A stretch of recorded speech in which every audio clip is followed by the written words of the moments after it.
ചിലപ്പോൾ ട്രാവൽ ആയിരിക്കാം, ചിലപ്പോൾ ഇങ്ങനെയുള്ള നേച്ചർ ഫ്രണ്ട്ലി ആയിട്ടുള്ള സ്ഥലങ്ങളിൽ നിന്ന് ട്രേഡ് എടുക്കുന്നതായിരിക്കാം. നമസ്കാരം. ഇപ്പൊ എൻ്റെ ഈ പുറകെ കാണുന്ന സ്ഥലം കണ്ടോ? ഇത് ഞാനൊരു വർഷം മുമ്പ് ഈ മെമ്പർഷിപ്പ് ഒക്കെ സ്റ്റാർട്ട് ചെയ്യുന്നതിന് മുന്നേ, ഓഫീസൊക്കെ ഇടുന്നതിന് മുന്നേ ഞാൻ വന്നിട്ട് ട്രേഡ് എടുത്തിട്ടുള്ള ഒരു സ്ഥലമാണിത്. അപ്പൊ ഞാൻ നിങ്ങൾക്ക് അതിന്റെ വീഡിയോസ് ഒക്കെ ഒന്ന് കാണിച്ചു തരാം. എൻ്റെ മനസ്സിനും എൻ്റെ രീതികൾക്കും പറ്റിയൊരു സ്ഥലമാണിത്. വളരെ ശാന്തമായൊരു സ്ഥലമാണ്. അതുകൊണ്ട് തന്നെ നമുക്ക് സ്വസ്ഥമായിട്ട് ചാർട്ടൊക്കെ അനാലിസ് ചെയ്ത് ഇവിടെ നമ്മൾ ഡിസ്റ്റർബ് ചെയ്യുന്നത് ഈ ചീവിടിന്റെ ശബ്ദം മാത്രമാണ്. ബട്ട് ഞാനത് എൻജോയ് ചെയ്യുന്നതുകൊണ്ട് എനിക്ക് അങ്ങനെ അതൊരു ബുദ്ധിമുട്ടായിട്ട് തോന്നാറുമില്ല. അപ്പോൾ ഞാനിപ്പോൾ വീണ്ടും ഈ മെമ്പർഷിപ്പ് പരിപാടികളൊക്കെ ഒന്ന് അവസാനിപ്പിച്ചിട്ട് പഴയ പോലെ ഇവിടെ വന്നിരുന്ന ട്രേഡ് എടുക്കാമെന്നൊരു ആലോചനയാണ്. ഞാനിപ്പോൾ അത് ഒരുപാട് മിസ് ചെയ്യുന്നുണ്ട്. അപ്പോൾ ഒരു വർഷം മുന്നേ ഞാൻ ഈ ഒരു മെമ്പർഷിപ്പ് എന്ന് പറഞ്ഞ ഒരു പ്രോഗ്രാം സ്റ്റാർട്ട് ചെയ്യുമ്പോൾ എൻ്റെ മനസ്സിലൊരു നമ്പർ ഉണ്ടായിരുന്നു, ഇത്ര ആൾക്കാരെ പഠിപ്പിക്കണമെന്നുള്ള. അത് ആൾമോസ്റ്റ് പകുതി കൂടുതലായി.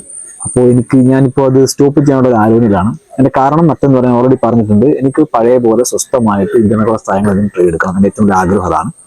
അപ്പോൾ അങ്ങനെയുള്ള വീഡിയോസ് ആയിരിക്കും ചിലപ്പോൾ നിങ്ങൾക്ക് 2 മാസത്തിന് ശേഷം എൻ്റെ ചാനലിൽ ഈ ഒരു പേജിൽ കാണാൻ പറ്റുക. ചിലപ്പോൾ ട്രാവൽ ആയിരിക്കാം, ചിലപ്പോൾ ഇങ്ങനെയുള്ള നേച്ചർ ഫ്രണ്ട്ലി ആയിട്ടുള്ള സ്ഥലങ്ങളിൽ നിന്ന് ട്രേഡ് എടുക്കുന്നതായിരിക്കാം. ഇതൊക്കെ ആയിരിക്കും നിങ്ങൾ കാണുക.